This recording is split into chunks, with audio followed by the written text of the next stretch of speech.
all வணக்கம் இந்த வீடியோல ஆர்டிகல்ஸோட அடுத்த பார்ட் தான் நம்ம பார்க்க போறோம். சப்போஸ் நீங்க ஆர்டிகல் பார்ட் 1 வீடியோ பார்க்கல அப்படின்னா ஃபர்ஸ்ட் அதை பார்த்துட்டு வாங்க so that இந்த வீடியோ உங்களுக்கு இன்னும் பெட்டரா புரியும்.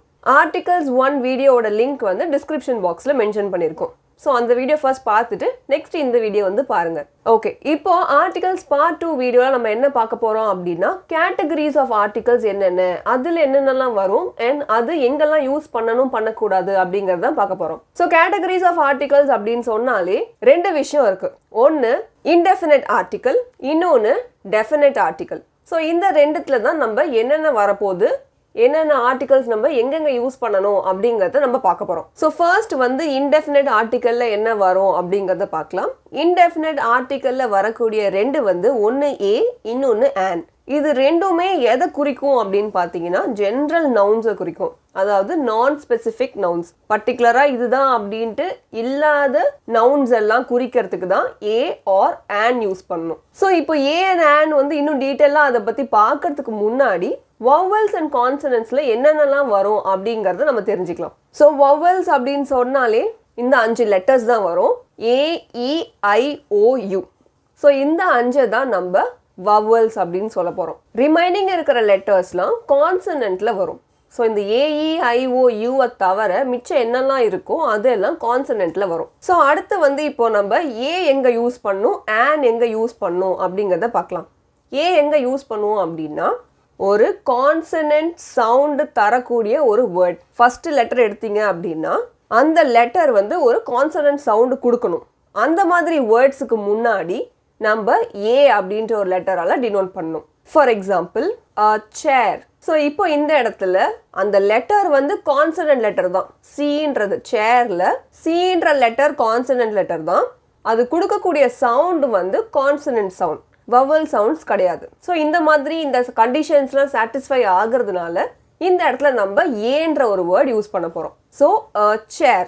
அடுத்து இப்போ ஆன் அப்படின்றது எங்கே யூஸ் பண்ணும் அப்படின்னா எந்த வேர்ட், ஒரு வேர்ட் எடுத்துக்கோங்க, அந்த வேர்டோட ஃபர்ஸ்ட் லெட்டர், அந்த லெட்டர் வந்து vowel சவுண்ட் கொடுத்துச்சு அப்படின்னா அந்த இடத்துல நம்ம ஆன் யூஸ் பண்ணணும். For example on elephant. இந்த எலஃபண்ட்ல இருக்கிற ஃபர்ஸ்ட் லெட்டர் அதாவது இ வந்து ஒரு vowel சவுண்டும் கொடுக்குது, ஆல்சோ அது vowel லெட்டராக தான் இருக்கு. ஸோ இந்த ரெண்டு கண்டிஷன் சாட்டிஸ்ஃபை ஆகிறதுனால இந்த இடத்துல நம்ம ஆன் அப்படின்றது யூஸ் பண்ணோம். On elephant.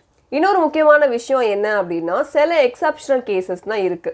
அந்த எக்ஸப்ஷனல் கேசஸ்ல இருக்க வேர்ட்ஸோட ஃபர்ஸ்ட் லெட்டர் பார்த்தீங்கன்னா ஒரு கான்சனன்ட் லெட்டராக இருக்கும், பட் அது கொடுக்கக்கூடிய சவுண்டு வந்து vowel சவுண்டாக இருக்கும். ஸோ அந்த இடத்துல நம்ம என்ன யூஸ் பண்ணணுன்ற நிறைய கன்ஃபியூஷன் இருக்கும். ஸோ எப்போவுமே நீங்கள் வந்து ஃபோக்கஸ் பண்ண வேண்டியது சவுண்ட்ஸில் மட்டும்தான், லெட்டர்ஸில் கிடையாது.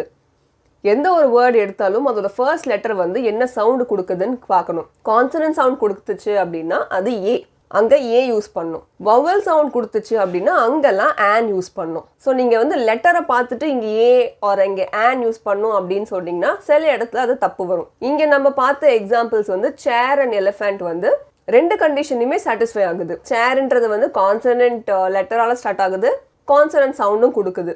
அதே மாதிரி எலஃபண்ட்ன்றது vowel லெட்டரால ஸ்டார்ட் ஆகுது, vowel சவுண்டும் கொடுக்குது. ஸோ இந்த மாதிரி கேசஸே எல்லா இடத்துலையும் இருக்கும் அப்படின்றது அவசியம் கிடையாது. ஸோ நீங்கள் ஃபோக்கஸ் பண்ண வேண்டியது எல்லாமே லெட்டர் கிடையாது, சவுண்டை தான் கான்சென்ட்ரேட் பண்ணணும். சவுண்ட் பேஸ்டு தான் ஏ ஆர் ஆன் யூஸ் பண்ணும் அப்படிங்கிறது நமக்கு தெரிய வரும். ஏ யூஸ் பண்ணுமா ஆன் யூஸ் பண்ணுமா அப்படிங்கிறது.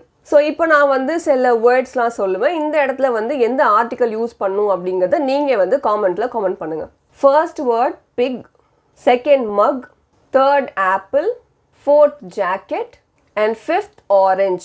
ஸோ உங்களுக்கு வந்து 10 செகண்ட்ஸ் டிஸ்பிளே ஆகும். இந்த 10 செகண்ட்ஸில் என்ன ஆர்டிகல்ஸ் வரும், அப்படி என்னென்ன ஆர்டிக்கல் யூஸ் பண்ணும் அப்படிங்கிறத நீங்கள் காமெண்ட்டில் கமெண்ட் பண்ணுங்கள்.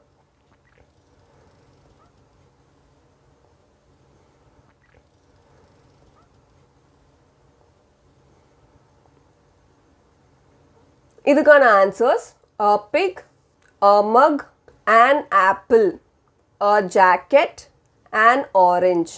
இதுதான் இதோட ஆன்சர்ஸ். இன்டெஃபினைட் ஆர்டிகல் பற்றி ஒரு இம்பார்ட்டன்ட் நோட் ஒன்று ஞாபகம் வச்சுக்கோங்க. அது என்ன அப்படின்னா எப்போ நம்ம வந்து ஒரு தெரியாத விஷயத்தை பற்றி ஃபர்ஸ்ட் டைம் பேசுகிறோமோ அந்த இடத்துல நம்ம இன்டெஃபினைட் ஆர்டிகல் தான் யூஸ் பண்ணணும். இதை வந்து ஞாபகம் வச்சுக்கோங்க. இப்போ நான் ஒரு 2 சென்டென்ஸ் சொல்ல போகிறேன். இதில் எந்த சென்டென்ஸ் கரெக்ட் சென்டென்ஸ் அப்படின்ட்டு நீங்கள் சொல்லணும். I went to a temple I went to the temple. இது ரெண்டுத்துல எந்த சென்டென்ஸ் வந்து கரெக்ட் சென்டென்ஸ் அப்படின்ட்டு நீங்க சொல்லுங்க. இதோட ஆன்சர் வந்து வீடியோவோட கடைசியில வரும். ஓகே, இப்போ வந்து நம்ம இன்டெஃபினிட் ஆர்டிகல் பத்தி பார்த்தாச்சு. அதுல ஒரு கிளாரிட்டி இருக்கு. இப்போ நம்ம டெஃபினட் ஆர்டிகல்னா என்ன, அது எங்கெல்லாம் யூஸ் பண்ணும், அதுல என்னென்னலாம் வரும் அப்படிங்கிறத பார்க்கலாம். டெஃபினட் ஆர்டிகல் அப்படின்னு சொன்னாலே அது வந்து நம்ம டினோட் பண்ணக்கூடிய ஆர்டிகல் வந்து த. இந்த தவை தான் நம்ம டெஃபினட் ஆர்டிகல் அப்படின்னு சொல்ல போறோம். இந்த த எதெல்லாம் வந்து குறிக்கும் அப்படின்னு பார்த்தீங்கன்னா, ஒரு ஸ்பெசிஃபிக் நவுன் ஜென்ரலா இல்லாம ஸ்பெசிஃபிக்கா எதெல்லாம் இருக்கோ அதெல்லாம் குறிக்கிறது தான் இந்த definite article. For example, I like the sun. இங்க வந்து சன் அப்படிங்கிறது வந்து ஒரு ஸ்பெசிஃபிக் அண்ட் அது வந்து ஒன்னே ஒண்ணுதான் இருக்கு அப்படிங்கறதுனால சன்னுக்கு முன்னாடி நம்ம த சன் அப்படின்ட்டு சொல்லுவோம். அடுத்த example, can you go to the coffee shop I like. So இந்த இடத்துல காஃபி ஷாப்னா என்ன, ஒன்னே ஒன்று தான் இருக்கா? இதுல வந்து காஃபி ஷாப்ல எவ்வளோ காஃபி ஷாப்ஸ் இருக்கு, அது எப்படி நம்ம த யூஸ் பண்ணோம் அப்படின்னு கேட்டீங்க அப்படின்னா, இந்த இடத்துல நம்ம பேசுறவங்களும் அதை கேட்குறவங்களுக்கும் எந்த காஃபி ஷாப் சொல்றோம் அப்படிங்கிறது தெளிவா தெரியும். மேபி அந்த காஃபி ஷாப்ஸ்க்கு அவங்க ரெகுலராக போகலாம். ஸோ இங்கே அவங்க என்ன சொல்கிறாங்கன்னா, எனக்கு பிடிச்ச காஃபி ஷாப்க்கு போகலாமா அப்படின்னு தான் கேட்குறாங்க. ஸோ அந்த பர்சனுக்கு அந்த பர்டிகுலர் காஃபி ஷாப் பிடிச்சிருக்கலாம். ஸோ எந்த காஃபி ஷாப் அப்படின்றது ரெண்டு பேருக்கும் தெரிஞ்சதுனால அதை வந்து டெஃபினட் ஆர்டிக்கலால யூஸ் பண்ணுறாங்க. சப்போஸ் நமக்கு அது தெரியல அப்படின்னா நம்ம இந்த இடத்துல ஏ கூட யூஸ் பண்ணலாம். ஸோ இன்னொரு நோட் ஞாபகம் வச்சுக்கோங்க, definite articles can be used with uncountable nouns. So இங்கே வந்து அன்கவுண்டபிள் நவுன்ஸ்னா என்ன அப்படின்னு நமக்கு தெரியல அப்படின்னா அந்த வீடியோக்கான லிங்க்கும் டிஸ்கிரிப்ஷன் பாக்ஸில் இருக்கு. அன்கவுண்டபிள் நவுன்ஸ்லாம் எதெல்லாம் வரும், எப்படிலாம் யூஸ் பண்ணணும் அப்படிங்கிற அந்த வீடியோ ஃபர்ஸ்ட் பார்த்துட்டு அதுக்கப்புறம் இந்த வீடியோவை நீங்கள் கண்டினியூ பண்ணுங்க. இதுக்கான first example, can you pass me the water please. So இந்த இடத்துல வாட்டர் அப்படிங்கிறது அன்கவுண்டபிள் நவுன். இதுக்கு முன்னாடி நம்ம டெஃபினட் ஆர்டிகல் தான் யூஸ் பண்ணணும். அடுத்த example, the information you gave is wrong. அதே மாதிரி இன்ஃபர்மேஷன் அப்படிங்கிறது அன்கவுண்டபிள் நவுன். அதுக்கு முன்னாடி யூஸ் பண்ணக்கூடிய ஆர்டிகலும் டெஃபினட் ஆர்டிகல் தான். ஸோ இப்போ நான் வந்து டெஃபினட் ஆர்டிகல்னா என்னன்னு பார்த்தாச்சு, எங்கே யூஸ் பண்ணணும் எங்கே யூஸ் பண்ணக்கூடாதுன்னு பார்த்தாச்சு. ஒரு சில சென்டென்ஸ்லாம் சொல்கிறேன், இந்த சென்டென்ஸில் எந்த சென்டென்ஸ் கரெக்ட் சென்டென்ஸ் அப்படின்ட்டு நீங்கள் வந்து அந்த ஆப்ஷனை கமெண்ட்ல கமெண்ட் பண்ணுங்க. First sentence, I like looking at the moon. இது கரெக்டா? Or second option, I like looking at a moon. இதில் எது கரெக்ட் அப்படின்றத நீங்கள் சொல்லுங்க. ஸோ இந்த இடத்துல கரெக்ட் சென்டென்ஸ் வந்து ஃபர்ஸ்ட் ஆப்ஷன் தான். பிகாஸ் மூன் வந்து ஸ்பெசிஃபிக், அதனால இங்கே டெஃபினட் ஆர்டிகல் தான் யூஸ் பண்ணணும். அடுத்த செட், ட்ரிங்க் த டீ. இது கரெக்டா? இல்லைனா ட்ரிங்க் அ டீ. இது கரெக்டா? அகெயின் இங்கேயும் ஃபர்ஸ்ட் ஆப்ஷன் தான் கரெக்ட் ஆப்ஷன். ஏன் அப்படின்னா டீ வந்து ஒரு அன்கவுண்டபிள் நவுன். அதுக்கு முன்னாடி நம்ம டெஃபினட் ஆர்டிகல் தான் யூஸ் பண்ணணும். ஸோ இதோட சம்மரி என்ன அப்படின்னு பார்த்தீங்கன்னா, இங்கிலீஷ் லாங்குவேஜில் டோட்டலாக 3 ஆர்டிகல்ஸ் இருக்கு, ஏ அண்ட் த. இந்த ஏ அண்ட் தவை தான் நம்ம 2 கேட்டகரியா பிரிச்சு யூஸ் பண்றோம். ஒன்னு வந்து இன்டெஃபினட் ஆர்டிகல், இன்னொன்னு வந்து டெஃபினட் ஆர்டிகல். இன்டெஃபினட் ஆர்டிகல்ல ஏ அண்ட் வரும், டெஃபினட் ஆர்டிகல்ல த வரும். ஸோ இன்டெஃபினட் ஆர்டிகல்ஸ்லாம் எதை குறிக்கும் அப்படின்னா ஜென்ரல் நவுன்ஸ், நான் ஸ்பெசிஃபிக் நவுன்ஸ்லாம் குறிக்கும். அதுவே டெஃபினட் ஆர்டிகல்ஸ் எதெல்லாம் குறிக்கும் அப்படின்னு பார்த்தீங்கன்னா ஸ்பெசிஃபிக் நவுன்ஸ் ஆர் திங்ஸ் தான் குறிக்கும். ஸோ இந்த ஆர்டிகல்ஸோட 2 வீடியோஸும் பாருங்க. தேர்ட் வீடியோவும் நாங்கள் வந்து மேக் பண்ணிட்டு இருக்கோம், இன்னும் கொஞ்சம் டவுட்ஸ் அண்ட் கிளாரிஃபிகேஷன்ஸ்லாம் கிளியர் பண்ணுறதுக்காக. ஃபர்ஸ்ட் 2 பார்ட்ஸையும் நீங்கள் தரவை பார்த்துட்டு தேர்ட் வீடியோ அப்லோட் பண்ணதுக்கப்புறம் தேர்ட் வீடியோவும் மறக்காம பாருங்க. Thank you so much. நன்றி.